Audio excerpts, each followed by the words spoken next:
Hello दोस्तों, Hindi horror stories YouTube channel में आपका स्वागत है। और अब वक्त है डरने का।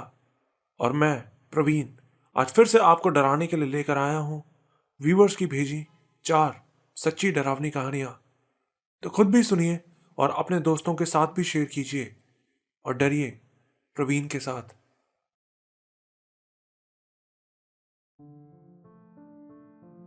मैं भोपाल का रहने वाला हूँ और मैं जिस घटना के बारे में आपको बताने वाला हूँ ये 1982 की बात है, जो कि भोपाल में ही घटी थी। मैं उस समय 2 साल का था। इस घटना के बारे में मुझे मेरे घर वालों ने बताया था। तो हुआ ऐसा था कि भोपाल में छोटा तालाब नाम की एक जगह है, जिसके पास एक काली माँ का बहुत मशहूर मंदिर पड़ता है। उस मंदिर के सामने हमारी एक छोटी सी चाय की दुकान हुआ करती थी और उस दुकान को मेरे बड़े भैया ही संभाला करते थे। साथ ही मेरे बड़े भैया को एक्सरसाइज करने का भी बहुत शौक था। वो पहलवानी भी करते थे। हमारी दुकान के सामने से एक आदमी रोज निकला करता था। वो देखने में बहुत सुंदर था और उसकी बॉडी लैंग्वेज भी बहुत अच्छी थी। उन्हीं दिनों हमारे यहाँ एक संजय भैया रहा करते थे, जिनका अपना एक जिम था जिसमें वो मार्शल आर्ट्स भी सिखाते थे।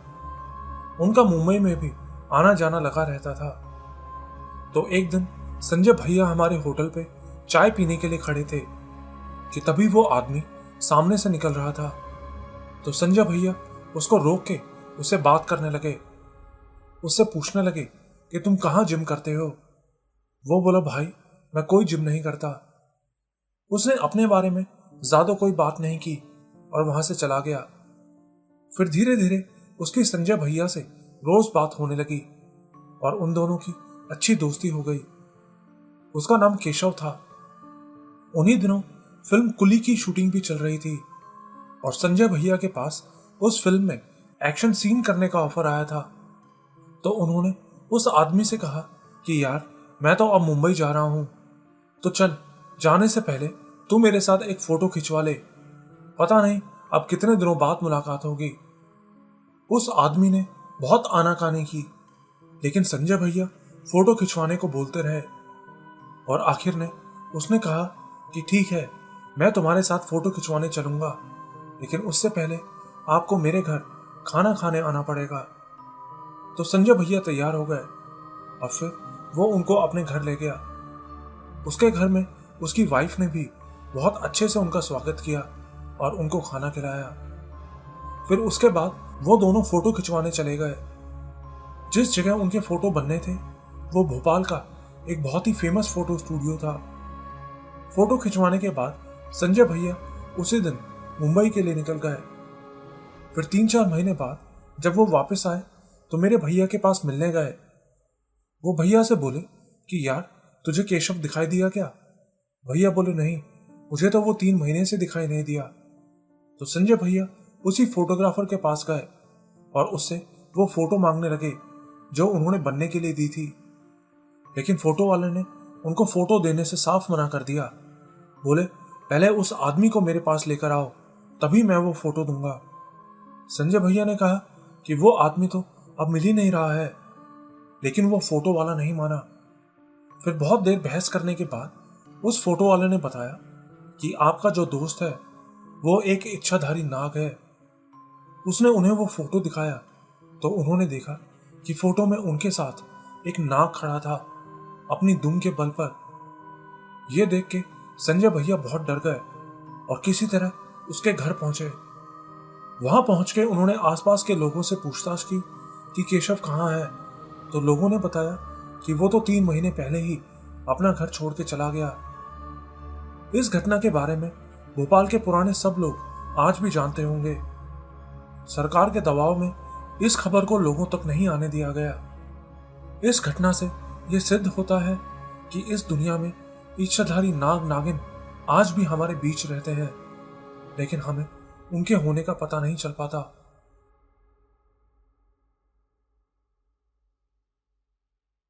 मेरा नाम गौतम है।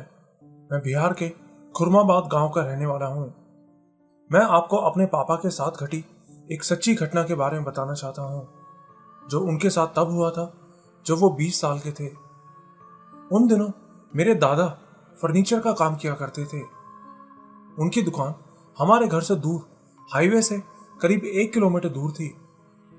तो एक बार उनकी दुकान पर बहुत सारे फर्नीचर्स का ऑर्डर आया हुआ था, इसलिए काम ज्यादा होने की वजह से दादा रात में भी दुकान पर ही रहा करते थे। इसलिए रात में पापा ही उनको खाना देने के लिए दुकान पे जाते थे। जिस रास्ते से पापा को जाना होता था वहां एक जगह एक कब्रिस्तान पड़ता था। तो एक दिन घर में मछली बनी थी, तो रात में पापा खाना लेके दुकान पे जा रहे थे। रात का टाइम था। फिर जैसे ही पापा उस कब्रिस्तान वाले रास्ते पे पहुंचे तो उनको अपने पीछे किसी के चलने की आवाज सुनाई दी। पापा के एक हाथ में खाना था और दूसरे हाथ में उन्होंने एक कुल्हाड़ी पकड़ी हुई थी। पापा ने पीछे मुड़ के देखा तो पीछे एक बड़ा सा काला सांड खड़ा था, जो धीरे धीरे चलता हुआ उनकी तरफ आ रहा था। पापा ने उस पर ज्यादा ध्यान नहीं दिया और चुपचाप अपने रास्ते पे जाने लगे। कुछ कदम दूर जाने के बाद पापा ने फिर से मुड़ के देखा तो वो सांड अब वहां से गायब हो चुका था। वो देख के पापा को बहुत अजीब लगा कि इतना बड़ा सांड ऐसे अचानक से कहां चला गया। पापा फिर से आगे आगे चलने लगे, लेकिन तभी उनको अपने आगे एक कुत्ता चलता दिखाई दिया। वो पापा से करीब 5 कदम दूर था। उसको देख के पापा को बहुत अजीब लगा और तभी वो कुत्ता अपना रूप बदलने लगा। उसका शरीर बहुत भयानक होता जा रहा था। उसकी आंखें बिल्कुल लाल जल रही थी। पापा डर के मारे वहीं जम गए। उन्होंने हाथ में कुल्हाड़ी पकड़ी हुई थी। वो शैतान अब पापा की तरफ बढ़ने लगा, जैसे कि उनके ऊपर झपटने वाला हो। तो पापा ने अपने आप को बचाने के लिए उस कुल्हाड़ी को आगे कर दिया।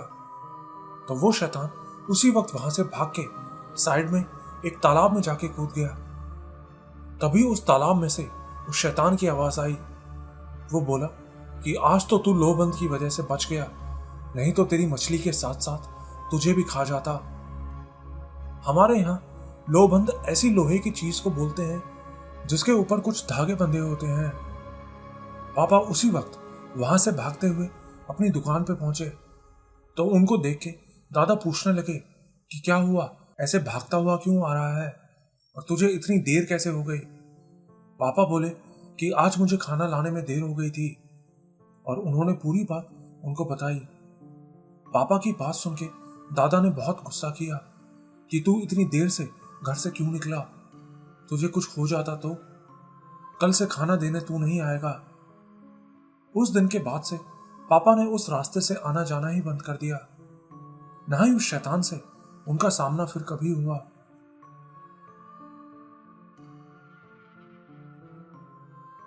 मेरा नाम अर्पित है। मैं महाराष्ट्र के पालघर का रहने वाला हूं। वैसे तो मैं भूत प्रेतों पर विश्वास नहीं करता था, लेकिन एक दिन मेरे साथ कुछ ऐसा हुआ जिसने मुझे बहुत डरा दिया था। हमारे घर में हम टोटल 5 लोग रहते हैं। मेरी दादी, चाचा, चाची और मेरा चचेरा भाई आकाश। तो उस रात मैं घर में सोफे पे लेटा हुआ था और लेटे लेटे दादी से बातें कर रहा था। रात के करीब 10:30 बजे का टाइम था। तभी मैंने देखा कि बाहर गैलरी की लाइट किसी ने बंद कर दी। मैं जिस रूम में लेटा था वो गैलरी से थोड़ा दूर था, इसलिए मुझे ठीक से दिखाई नहीं दिया।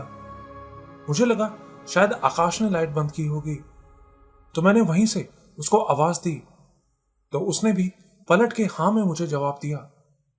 लेकिन मुझे बहुत हैरानी हुई कि वो वहां पहुंचा कैसे, क्योंकि गैलरी आने जाने का रास्ता सिर्फ उसी कमरे से जाता था और मैंने आकाश को वहां से जाते नहीं देखा था। तो मैंने आकाश को फिर से आवाज देके पूछा तो उसने फिर से जोर से मुझे जवाब दिया। इस बार मैंने सोचा कि मैं खुद गैलरी में जाके देख के आता हूं। मैं उठ के गैलरी की तरफ जाने लगा। वहां अंधेरा था, लेकिन यह देख के मुझे बहुत हैरानी हुई कि आकाश वहां नहीं था, जबकि अभी अभी 2 बार उसने मुझे वहीं से आवाज दी थी। मुझे बहुत डर लगने लगा और मैं वहां से भाग के सीधा आकाश के कमरे में गया तो देखा कि वो अपने कमरे में गहरी नींद में सो रहा था। मैंने जल्दी से उसे उठा के गैलरी वाली बात बताई तो वो बोला कि वो तो सो रहा था, वो तो गैलरी में गया ही नहीं। हम दोनों बहुत हैरान थे क्योंकि कोई चोर भी उस कमरे से निकले बिना गैलरी में नहीं जा सकता था। अगले दिन मैंने ये बात अपने चाचा को बताई तो वो बोले कि उन्हें भी कई बार रात में गैलरी से अजीब अजीब आवाजें सुनाई देती हैं, लेकिन वो कभी उन पे ध्यान नहीं देते। इस घटना के कुछ महीनों बाद हमने वो घर बेच के दूसरा घर खरीद लिया।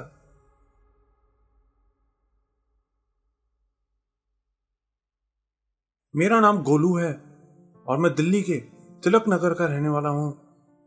मैं आपको हमारे मोहल्ले में घटी एक सच्ची घटना के बारे में बताने जा रहा हूं। तो हुआ ऐसा था कि हमारे घर के पीछे वाली गली में एक लड़की रहा करती थी। एक दिन वो लड़की अपने घर के चूल्हे में आग जला रही थी, लेकिन अचानक चूल्हा फटने की वजह से उसकी मौत हो गई। उसकी पूरी बॉडी बुरी तरह जल गई थी। जलते हुए वो बुरी तरह तड़प रही थी। उसका शरीर बहुत भयानक हो गया था।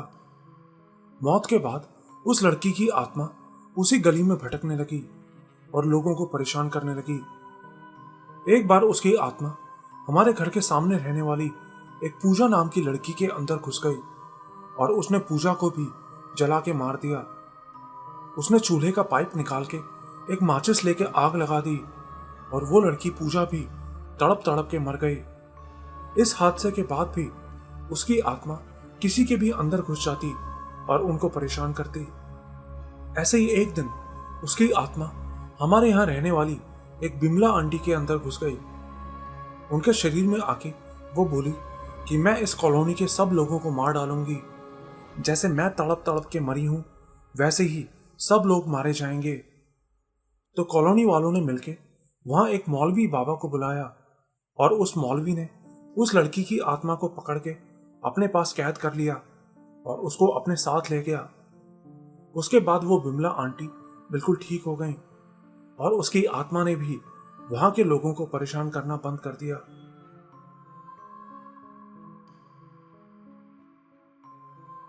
मेरा नाम सार्थक है। मैं यूपी के शहर मैनपुरी का रहने वाला हूं। मैं अपनी नानी के साथ घटी एक सच्ची घटना के बारे में आपको बताना चाहता हूं। मेरी नानी एमपी के एक छोटे से शहर लहार की रहने वाली हैं। ये आज से करीब 50 साल पहले की बात है। वो सर्दियों का मौसम था और सर्दियों के मौसम में सुबह बहुत देर से होती है। मेरे नाना जी सीआईडी में जॉब करते थे, इसलिए कभी कभी उनको काम के सिलसिले में शहर से बाहर भी जाना पड़ता था।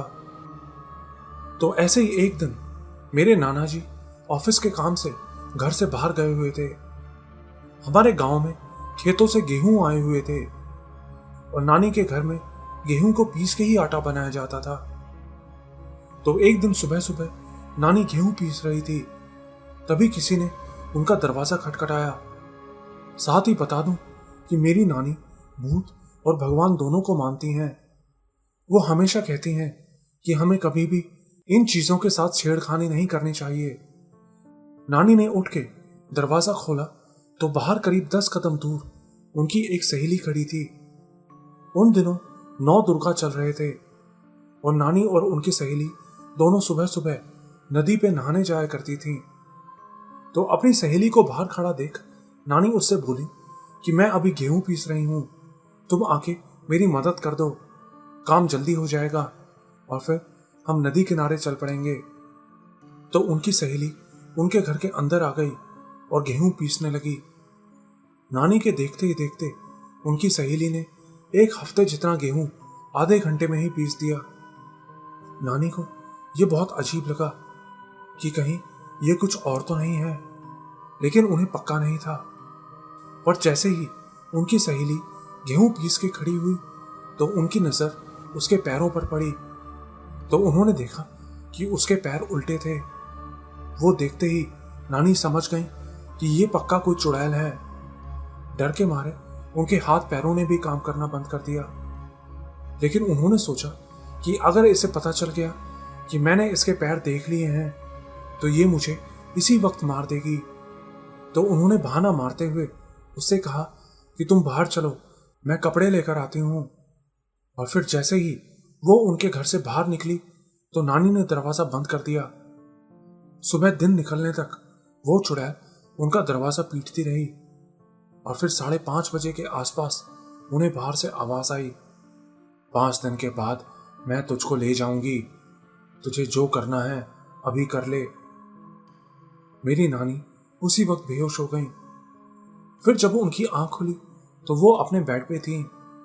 घर के सब लोग उनके पास खड़े थे, लेकिन होश में आने के बाद नानी का बिहेवियर बिल्कुल बदल गया था। वो सभी को गाली दिए जा रही थी।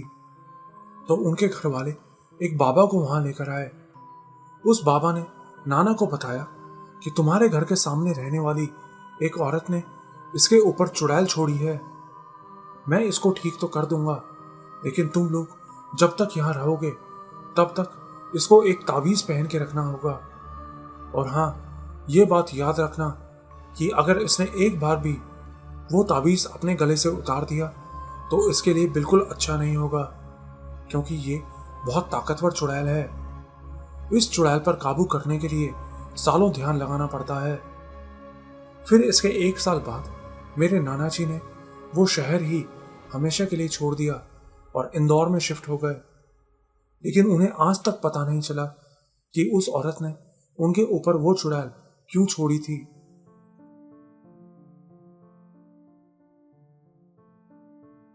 मैं आपको अपना नाम तो नहीं बता सकता, लेकिन ये घटना मेरे साथ 5-6 साल पहले घटी थी। तो हुआ ऐसा था कि हमारी गर्मियों की छुट्टियां पड़ने वाली थी।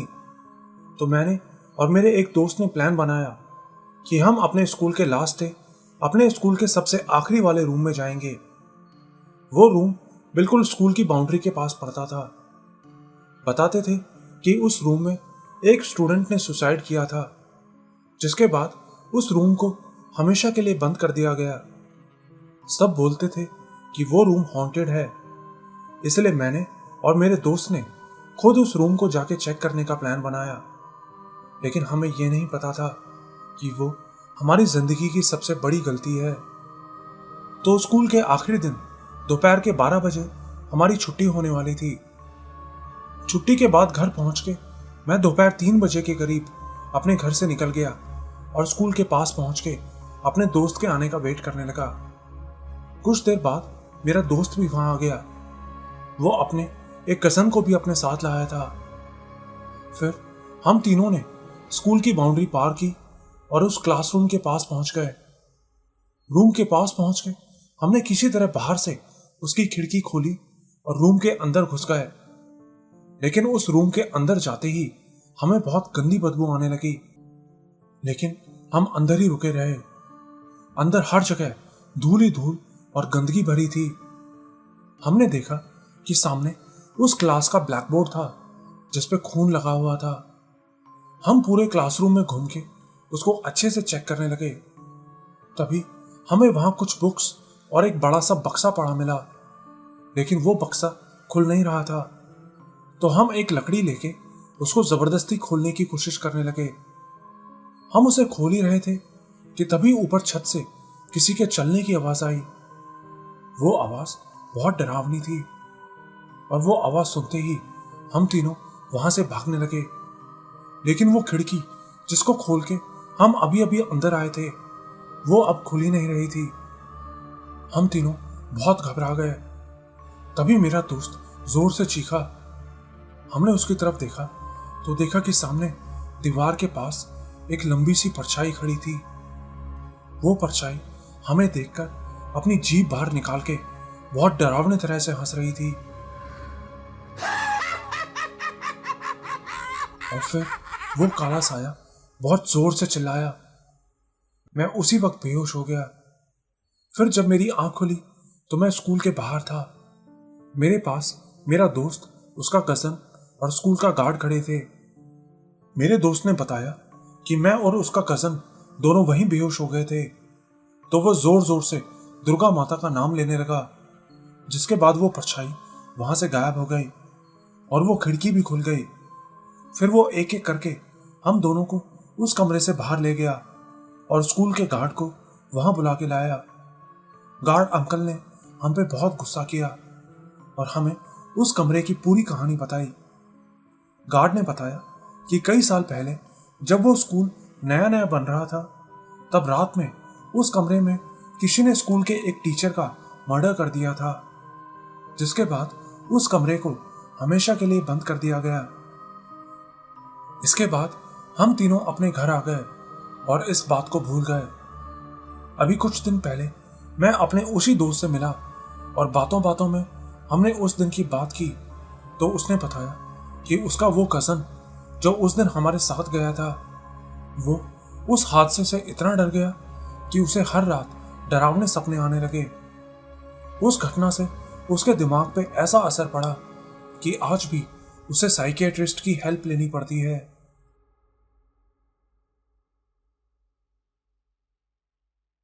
मेरा नाम आफताब है। मैं छत्तीसगढ़ के रायगढ़ का रहने वाला हूँ। मैं आपको एक सच्ची घटना के बारे में बताना चाहता हूँ। मेरा एक अमित नाम का दोस्त है। तो एक दिन ऐसा हुआ कि मैं और अमित हमारे एक दोस्त के घर उसके जन्मदिन पर गए हुए थे। हम 9 बजे उसके घर पहुंचे थे और फिर प्रोग्राम खत्म होते होते रात के 11 बज गए। प्रोग्राम खत्म होने के बाद मैं और अमित वहां से पैदल पैदल आ रहे थे। रास्ता सुनसान था। तभी कुछ देर बाद एक जगह पहुंच के अचानक अमित बोलते बोलते चुप हो गया। मैंने पूछा क्या हुआ, तो वो बोला चुप, बिल्कुल चुप हो जा। उसकी बात सुन के मैं तो बहुत डर गया और तेज तेज चलने लगा। कुछ दूर पहुंचने के बाद मैंने उससे पूछा कि क्या हुआ, तू चुप क्यों हो गया था। तो उसने बताया कि पीछे एक पेड़ के पास कोई खड़ा था। मैंने कहा तो क्या हुआ, कोई आदमी खड़ा होगा। वो बोला नहीं, वो कोई आदमी नहीं था, वो कुछ और ही था, क्योंकि मेरे देखते ही देखते वो वहां से गायब हो गया था। उसकी ये बात सुन के अब मुझे और डर लगने लगा। हम अभी भी अपने घर से बहुत दूर थे। हम तेजी से चलते हुए जा रहे थे। तभी मुझे अपने पीछे से फिर से एक आवाज सुनाई दी। कोई पीछे से जोर से चिल्लाया, भाग जाओ यहां से। और आवाज सुन के हम इतना डर गए कि भाग के सामने एक सुलभ शौचालय के अंदर घुस गए। लेकिन उसके अंदर जाने के बाद भी हमें ऐसा लग रहा था जैसे कोई उसके ऊपर चल रहा है। हम कुछ देर वहीं रुके और फिर वहां से निकल के वापस घर की तरफ जाने लगे। लेकिन रास्ते से जाते हुए हमें आसपास के पेड़ों से पत्तों के हिलने की आवाजें साफ साफ सुनाई दे रही थी, जैसे कि कोई उन पेड़ों को पकड़ के हिला रहा हो। फिर कुछ दूर जाने के बाद हमें एक कॉलोनी के सामने एक चौकीदार खड़ा दिखाई दिया। उसको देख के हमारा डर कम हुआ और हम भाग के उसके पास चले गए और उसको सारी बात बताई। तो वो बोला कि तुमको इतनी देर रात बाहर घूमने की क्या जरूरत है। हमने कहा आज गलती हो गई, आज के बाद हम कभी रात में बाहर नहीं जाएंगे। फिर कुछ देर वहां रुक के हम वहां से निकल गए। आगे जाके एक पीपल का पेड़ था, जिसके बगल में एक तालाब था। जब हम उस तालाब के पास पहुंचे तो उसमें से बहुत अजीब आवाजें आ रही थी, जैसे पानी में मछलियों के उछलने से आती हैं। हम फिर से वहां से भागने लगे और इस बार सीधा अपने घर जाके ही रुके। मैंने अमित को उसके घर छोड़ दिया और अपने घर आ गया। इस घटना के बाद हम इतना डर गए थे कि हमने रात में बाहर निकलना ही बंद कर दिया।